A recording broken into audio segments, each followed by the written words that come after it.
Dans cette vidéo, nous allons développer la deuxième partie de notre sujet acteurs, flux, débat. Nous allons voir comment les stratégies des acteurs de la mondialisation contribuent au développement de flux qui structurent l'espace mondialisé. Dans un premier temps, il faut donc décrire cette explosion de flux, aussi bien matériels qu'immatériels, liés à la mondialisation et qui redessinent la géographie du monde, ce qu'on peut très bien montrer grâce à un croquis. Lorsque tu décides de réaliser un croquis, il faut faire attention à plusieurs points. Tout d'abord, il ne faut pas oublier le titre. Ici, il s'agit donc de pôles et flux de la mondialisation. Il faut ensuite organiser la légende en différentes parties. Et ces parties doivent répondre à une problématique que tu peux ou non faire figurer dans ta copie. Ici, notre croquis va montrer en quoi la mondialisation reconfigure l'espace mondial. Dans la première partie de la légende, il faut s'intéresser à la localisation des acteurs de la mondialisation qui s'effectue dans quelques pôles. Alors, on peut faire figurer, dans un premier temps, les centres d'impulsion de la mondialisation. Nous pourrons faire figurer notamment le siège des institutions internationales qui encouragent la mondialisation, par exemple le FMI à New York ou l'OMC à Genève. Ensuite, les grandes places financières et boursières. Et enfin, les principales firmes transnationales instigatrices de la DIPP. Alors sur ce dernier point, nous pourrons jouer sur la hiérarchisation des figurés. On pourra utiliser un carré plus gros pour montrer que les FTN sont plus nombreuses dans les pays développés et un carré plus petit pour montrer qu'on en trouve quand même quelques-unes dans les pays émergents. Toujours dans la première partie de la légende, nous pourrons faire figurer les différents pôles de la mondialisation en les hiérarchisant, du plus riche au plus pauvre.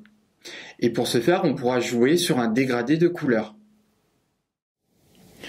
Nous ferons apparaître les pôles développés en rouge, puis les principaux pays émergents en orange, et enfin nous pourrons faire figurer les principales organisations régionales qui favorisent les échanges en leur sein, comme l'ALENA en Amérique du Nord, l'Union européenne ou l'ASEAN en Asie du Sud-Est.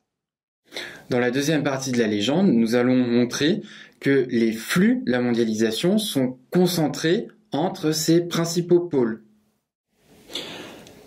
Nous allons ici donc faire figurer les flux de marchandises et là aussi les hiérarchiser. Et ici, nous pourrons jouer sur l'épaisseur des flèches. Donc nous ferons figurer les flux majeurs de marchandises qui empruntent les grandes voies maritimes et les flux de marchandises secondaires. Ensuite, nous pourrons faire figurer les principaux flux d'émigration. Dans la dernière partie de la légende du croquis, nous allons montrer que ces flux, qui sont donc principalement concentrés entre les pôles de la mondialisation, laissent le reste du monde en marge.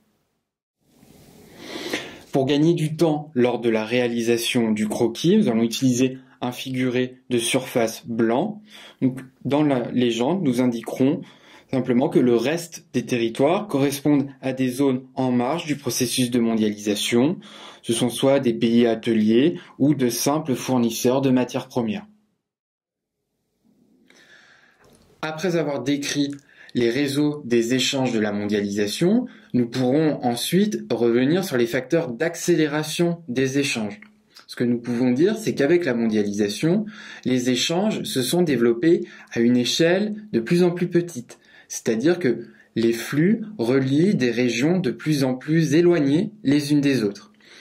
Nous pourrons revenir tour à tour sur les effets de la conteneurisation, sur le système des remises des diasporas, ou encore sur le développement des nouvelles technologies de l'information et de la communication qui ont créé un cyberespace étendu à l'échelle planétaire. Enfin, nous pourrons consacrer un dernier paragraphe aux mobilités des personnes qui sont elles aussi en forte croissance. Nous pourrons citer ici le cas du tourisme international, ou encore les migrations internationales qui concernaient en 2009 plus de 200 millions de personnes, soit environ 3% de la population mondiale. Mais ce constat d'une mobilité généralisée des personnes est à nuancer. Tout d'abord parce que les migrations internes à chaque pays restent majoritaires. Elles concernaient en 2009 également plus de 700 millions de personnes. Et ensuite, ces migrations internationales sont un processus sélectif. Les États peuvent en effet ériger des barrières, des frontières pour contenir ces migrations internationales, ce qui est un sujet d'une actualité brûlante. Vous pourrez citer ici l'exemple du mur entre les États-Unis et le Mexique, que le nouveau président Donald Trump s'est engagé à construire, ou encore la crise des migrants qui a eu lieu en Europe et en Méditerranée ces dernières années.